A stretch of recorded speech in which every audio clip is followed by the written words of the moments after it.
Hi everybody, and welcome back to the channel with our first real snow on the ground, and it's still falling. I thought it was time that we have a chat about cold and flu season.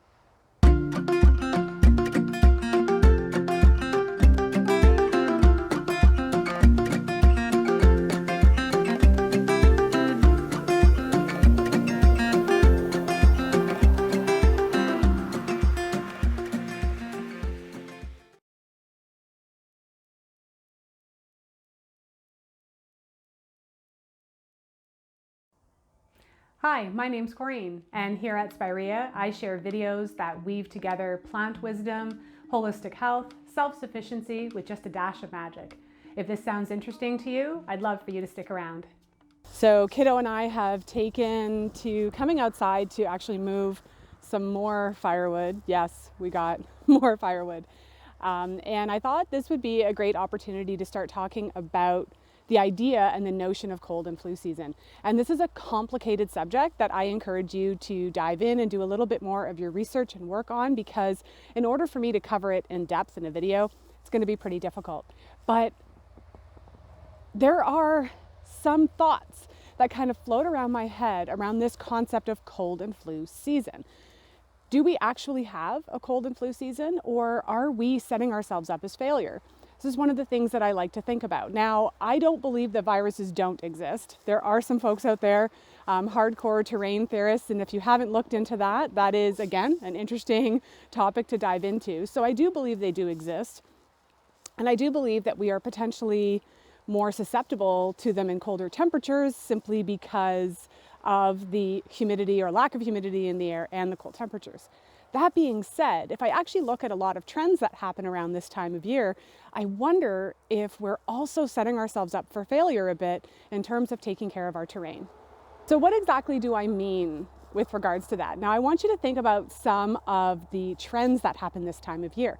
It's cold outside, it's getting darker, so we're not exposed to as much sunlight. And we all know that we require sunlight to make vitamin D. And we know that vitamin D is vital for immune function. So a lot of people, what they end up doing is they end up cuddling up inside. They don't go out very much. They don't keep doing winter activities. And therefore, they're not exposed to the same level of sunlight. Now, being here in the Northern Hemisphere, it is harder to get the amount of sun your body may require, but it is possible. My son and I are out here right now, and even though it's cloudy, the UV index is high enough that, those rays are still hitting our skin. So we're still producing vitamin D. So one of the things to think about, are you getting outside enough? Are you getting any sunshine at all in the winter? And are you either supplementing or producing your own vitamin D? So I just finished hauling a bunch of firewood. I think I did about 8 wheelbarrows full. I usually like to do 10, but pushing a wheelbarrow through the snow is really hard work. I got a really good sweat on. Plus I knew I had to shovel the end part of the driveway so I could actually get my car out today. And that leads me to another area I want to talk about that often happens in the winter for those folks who don't already have like a pretty solid exercise routine. We tend to become more sedentary in the winter, and we're not getting, our heart rate up, our lymphatic system moving, blood moving through the body, muscles working. And so that, of course, there are lots of scientific studies. Feel free to go and look this up yourself. There's tons of studies connecting exercise and immunity. So one of those things that we often do. We kind of snuggle up, we go inside, and we don't move a lot. We become a bit more sedentary. And I think that contributes to increased frequency of illness. We're back inside. There was a chill in the house. I've got a fire going. It's going to be cozy in here soon. And the next area I kind of want to touch on, and I want you thinking about, is the sequence of holidays that happen this time of year. So here in Canada, we have Thanksgiving first, then Halloween, followed closely by Christmas, then New Year's, then Valentine's Day, and Easter. So, and when we think about those holidays, and I want to point out too that while Christmas technically is only one day, people tend to celebrate this in terms of what I'm about to talk about for weeks. And what do all of those holidays have in common? The overconsumption of highly inflammatory substances. What am I talking about? Sugar, alcohol, dairy, usually some really heavy breads and baked goods. Think about what we eat think about what's hitting our system and that we're constantly taking in over and over and over again.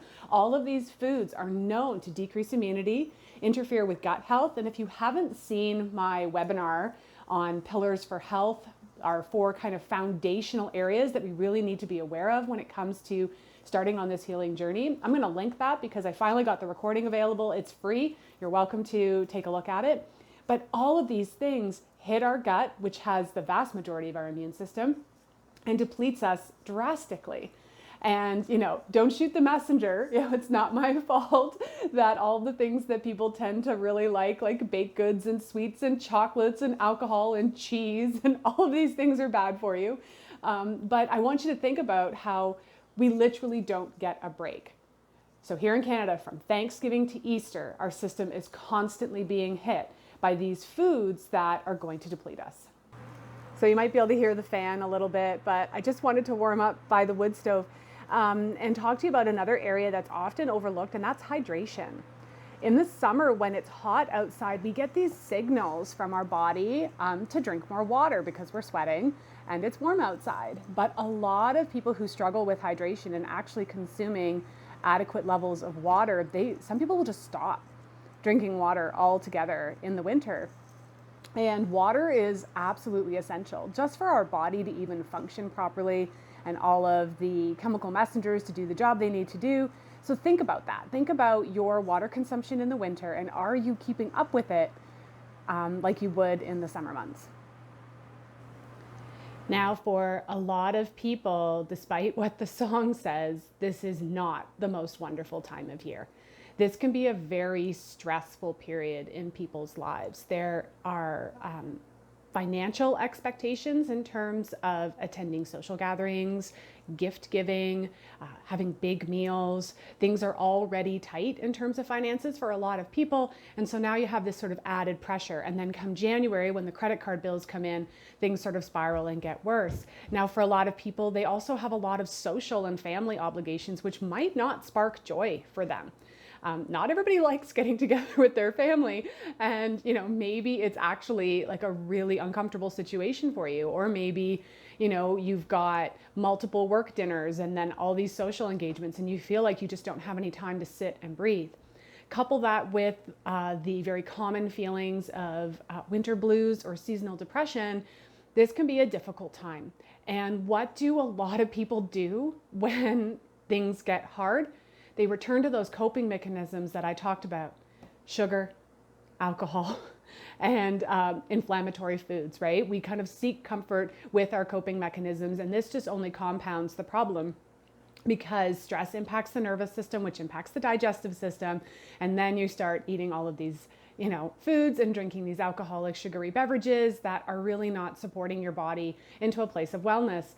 And so we're probably starting to see a little bit of a pattern here in terms of how all of these things stack up. So this leaves me with my final thought, and something I want you to think about too. I'm only presenting my viewpoint and sort of my framework and the way that I look at things, but I encourage you to also think about this and deep dive into some of these topics a little. Do we actually have cold and flu season, or do we have sedentary, sugar and stressed out season? Are we setting ourselves up for failure in terms of dealing with a lot of these viruses that are floating around? Now, again, I'm not a hardcore terrain theorist. However, I do believe in a clean fish tank. And so I think we're able to find this place. I tell this to my students all the time, where we can take these theories and meet them in the middle.